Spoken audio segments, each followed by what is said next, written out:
तुम अंदर और बाहर एक हो जाओ।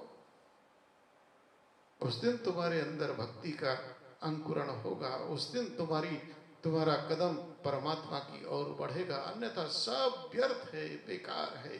तुम्हारा मंदिर जाना बेकार, तीर्थ जाना बेकार, जब तक पूजा पाठ करना बेकार है, अगर तुम अंदर और बाहर से एक नहीं हो।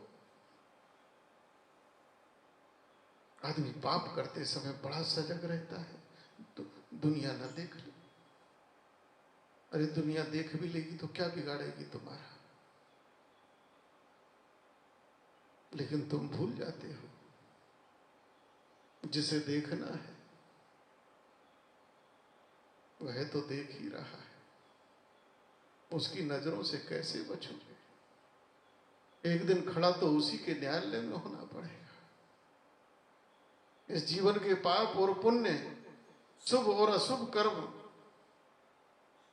सबका हिसाब तो उसी के न्यायालय में होगा। संसार का न्यायालय आज तक किसी को न्याय नहीं दे सका, नहीं दे सका है।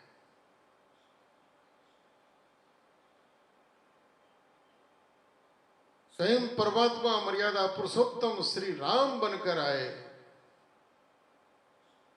सीता को तो वह भी न्याय नहीं दे सके।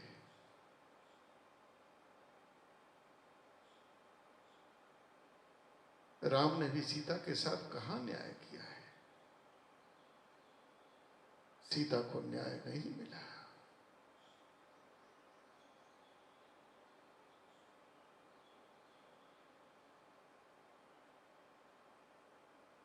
सीता निर्दोष है, निष्पाप है, निष्कलंक है, ये तो राम स्वयं जानते थे। और जानने के बाद भी राम ने भगवती सीता की अग्नि परीक्षा ली। लेकिन उस बिचारी ने तो एक बार भी ये नहीं कहा कि ठीक है, अगर अग्नि परीक्षा होगी तो दोनों की होगी, तुम्हारी भी होगी, तुम्हारी भी होगी। क्यों होनी नहीं चाहिए थी? क्या अग्नि परीक्षा सदैव सीता ही देती रहेगी? राम को नहीं देनी चाहिए?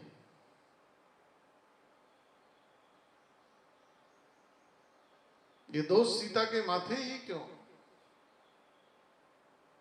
राम जानते थे, परीक्षा भी ले लिए थे, उसके बाद भी राजा का धर्म क्या बनता है? राजा का धर्म बनता है न्याय करे, न्याय करे। लेकिन राजा राम ने न्याय कहां किया? मैं इस न्याय को न्याय नहीं मानता।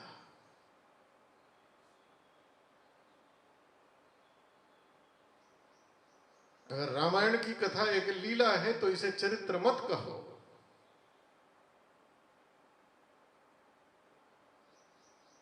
लीला बुद्धि का विषय नहीं होती, भाव का विषय होता है। लीला अनुकरणीय नहीं होती है, लीला आचरण के योग्य नहीं होती है। लीला मनुष्य नहीं परमात्मा की होती है। फिर राम का आचरण अगर लीला है तो इस आचरण पर चलने की भी जरूरत नहीं है। राजा को तो न्याय करना चाहिए, लेकिन सीता के साथ न्याय हुआ क्या? सीता तो निर्दोष थी, लेकिन जो आक्षेप लगा रही थी अयोध्या की प्रजा, क्या वह सच थी? दोष तो प्रजा का था, मिथ्या आरोप तो प्रजा ने लगाया है। लेकिन प्रजा को क्या दंड दिया? जिसको दंड मिलना चाहिए उसको क्या दंड दिया? उसको दंड नहीं दिया। अपराधी को दंड मिलना चाहिए।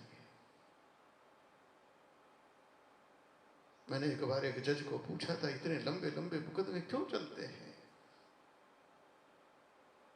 जज ने बड़ी विनम्रता के साथ कहा, महाराज इतने लंबे मुकदमे केवल इसलिए चलते हैं उनके पीछे एक ही भावना रहती थी, किसी निरपराध को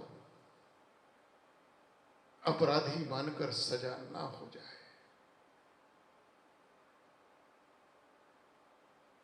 लेकिन वह मर्यादा पुरुषोत्तम श्री राम, कौन सी मर्यादा रही? जो अपराधी थी अयोध्या की जनता, जिसे दंडित होना चाहिए था, दंड दिया क्या? और जो अपराधी नहीं थी, जो निष्पाप है, और आप स्वयं उसके साक्षी थे, उस बेचारी को तो दंड भुगतना पड़ा, दंड भुगतना पड़ा।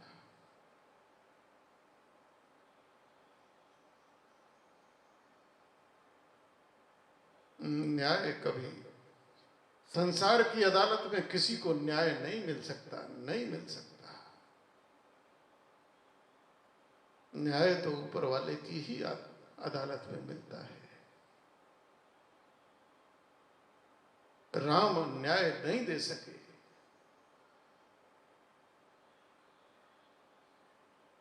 सीता ने सब कुछ चुपचाप सह लिया, लेकिन अयोध्या को दंड मिला। अयोध्या आज तक भगवती सीता के श्राप से स्त्री विहीन है, स्त्री विहीन है, स्त्री विहीन है। कितने ही राम मंदिर बन जाए वहां अयोध्या में, कितनी ही वहां दिवाली मना लो, आज भी अयोध्या उदासीन है, खंडर जैसी दिखती है। मैंने तो बहुत बार कहा है कि अयोध्या में, अयोध्या के वासियों को, अयोध्या के संतों को, वहां पर श्री उपासना करनी चाहिए, सीता जी की उपासना करनी चाहिए। भगवती सीता का श्राप से श्रापित इस अयोध्या को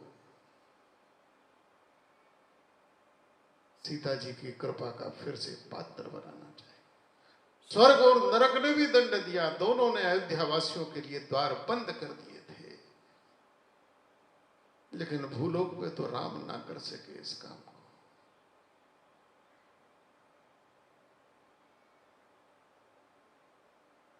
ऐ प्राणी, तू बस यही विचार कर, यहां तू बच जाएगा। यहां अदालत में खड़ा होता है और जज कहता है तूने चोरी की। कौन कहता है मैंने चोरी की? आज तक किसी भी चोर ने सीना तान कर ये नहीं कहा कि मैंने की है, मैंने मारा। सब ने कहा, कौन कहता है? संसार की अदालत सबूतों से चलती है, गवाहों से चलती है। यहां गवाह मिटा दिए जाते हैं, खरीद लिए जाते हैं, गवाही बदल जाती है, बदल जाती है। यहां न्याय के पक्ष में कोई खड़ा नहीं होता।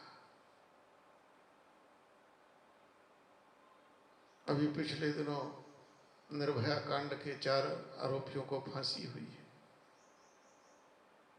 6 लोग थे, एक जेल में मर गया, 4 को फांसी हो गई। लेकिन इस पूरे के पूरे कांड में जो मुख्य अपराधी था, जिस अपराधी के अपराध की चर्चा करते करते वो बेचारी एक कन्या तड़फ तड़फ के मरी, जिसने उसके प्राण को घात किया, उस अपराधी को तो सजा हुई नहीं। उस अपराधी को तो संसार का न्यायालय दंड दे नहीं सका। उस अपराधी को तो उसके लिए सहयोग में सरकारें खड़ी हो गई। और आज भी कहीं ना कहीं, कहां है पता नहीं, गुमनाम है, लेकिन उसको तो दंड नहीं मिला। जो मुख्य अपराधी था, संसार की इन अदालतों पे क्या विश्वास कर? ये सब अदालतें बिकती हैं। कौन नहीं जानता? अदालत में अगर एक तारीख भी लेनी है तो उसका भी रेट तय है, मूल्य तय है। जज के बाहर बैठा पेशकार बिना कुछ लिए आपकी बात तक नहीं सुनता है।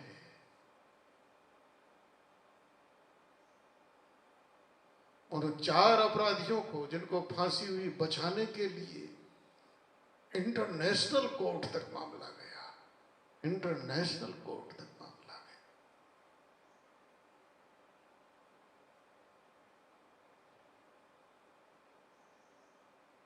लेकिन उस बेचारी जो मर गई, उसके साथ कितने लोग खड़े हुए, उसका परिवार कैसे चल रहा होगा? इंटरनेशनल कोर्ट तक मैटर गया है, जहां की फीसें करोड़ों में होती है। इन अपराधियों के पास खाने तक को तो रोटी नहीं थी। ये करोड़ों रुपए कौन खर्च कर रहा था? ये बड़े बड़े वकीलों की फीस कौन भर रहा था? इस संसार से न्याय की हमको तो उम्मीद नहीं है। जब त्रेता में नहीं हुआ तो कलयुग में क्या होगा? आज तक किसी भी अदालत में खड़े होकर कोई नहीं कहता कि हाँ मैंने चोरी की है, सबूत लाओ, सबूत लाओ। अब सबूत तो तुमने रात के अंधेरे में किए, समाज की नजरों से बचकर पाप किया है। और अगर कहीं सबूत आ भी गया तो मिटाने के तरीके तुम पर हैं, मिटाने के तरीके तुम पर हैं। सबूत ही मिटा दोगे, गवाही ही मिटा दोगे, खरीद लोगे, लेकिन एक दिन उसकी अदालत में खड़ा होना पड़ता है। हर जीव को खड़ा होना पड़ता है। और जब वहां खड़ा होता है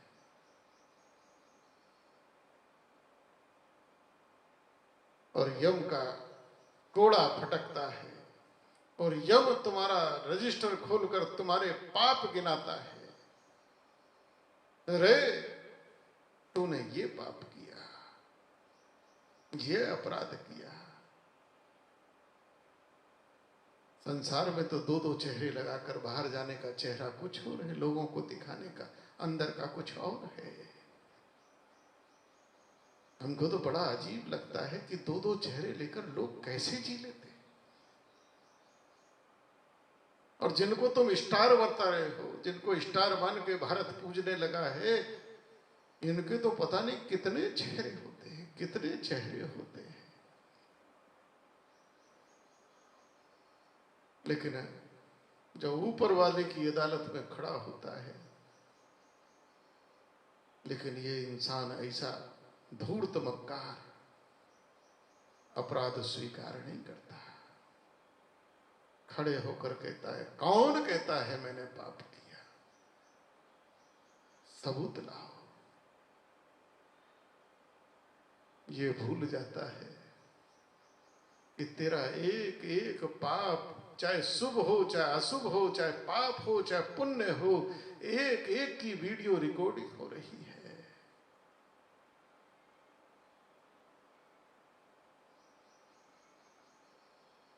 और तब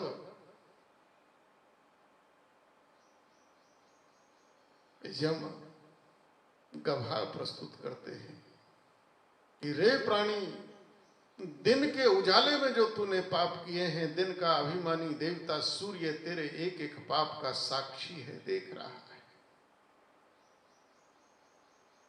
सूर्य गवाही देगा। सूर्य को तुम खरीद नहीं पाओगे, सूर्य को तुम मिटा नहीं पाओगे। लेकिन तुम तो पाप करने में इतने सावधान थे कि उजाले में एक भी पाप नहीं किया, दिन में एक भी पाप नहीं किया। सारे अपराध रात में ही होते, चोरी डकाती बलात्कार हत्या अक्सर रात में ही होती है। सारे गोरख धंधे रात में ही होते हैं। नंबर 2 के जितने भी माल इधर से उधर ट्रांसफर होते हैं, सब रात में ही होते हैं।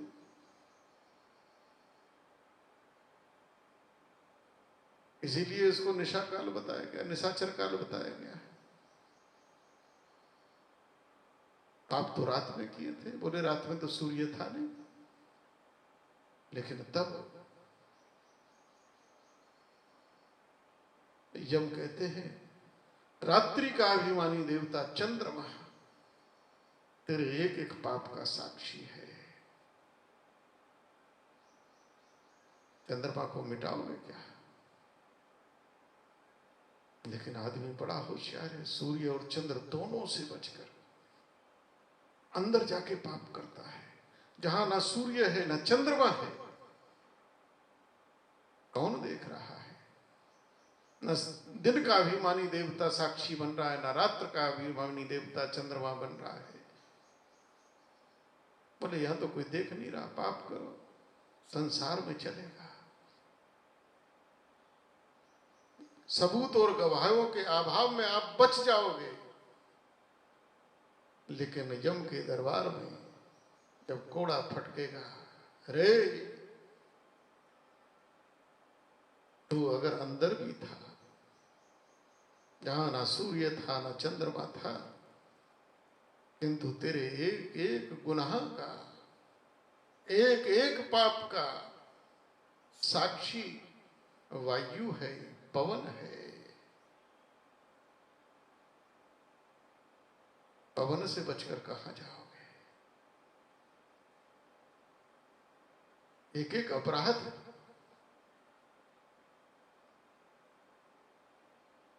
और एक ऐसा पाप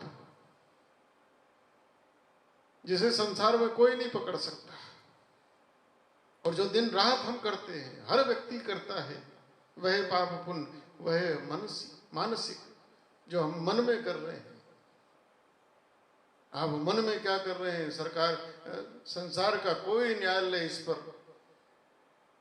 कोई धारा नहीं बनी, संसार में कोई फर्क नहीं पड़ता। आप मन में आपने किसके लिए बुरा सोचा, भला सोचा, मन में जो पाप चल रहा है, और दिन रात जो हम मन से कर रहे हैं, और हम बड़े खुश हैं कि हमने कुछ किया तो है ही नहीं, लेकिन भूल जाते हैं कि मानसिक कर्म हो रहा है, मानसिक पाप पुण्य हो रहा है, और इसका हिसाब भी एक दिन वहां होगा। अरे प्राणी, तूने इस मन के शरीर के द्वारा क्या क्या किया, ये बात अलग है, लेकिन मन के द्वारा क्या क्या किया है। शरीर के एक एक अंग में एक एक देवता बैठा है, एक एक देवता बैठा है। तो मन से भी जो कर रहे हो, तो मन में बैठा हुआ मन का अभिमानी देवता चंद्रमा तुम्हारे एक एक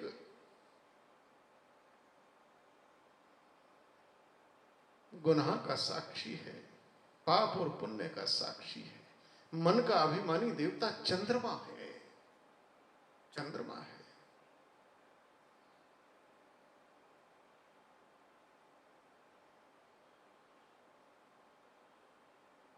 आप देखेंगे कई लोग हैं,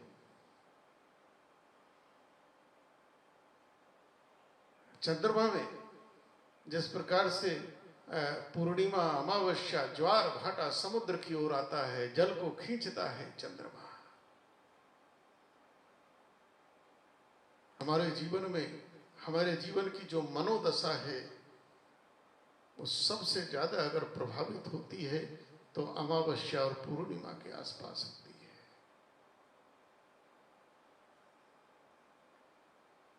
उजाले पक्ष में सकारात्मक होता है, अंधेरे पक्ष में नकारात्मक विचार हमें घेरते हैं।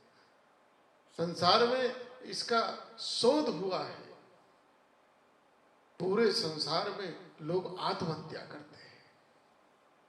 आत्महत्या कोई सामान्य चीज नहीं है, बहुत कठिन है, चाहे करके देख लो अगर ना मानते हो। आत्महत्या बहुत कठिन है, बिल्कुल दिल पत्थर हो जाए तब करता है आदमी, तब करता है। क्योंकि इस संसार में सर्वाधिक प्रिय अगर कोई है तो अपना प्राण है, अपना जीवन है।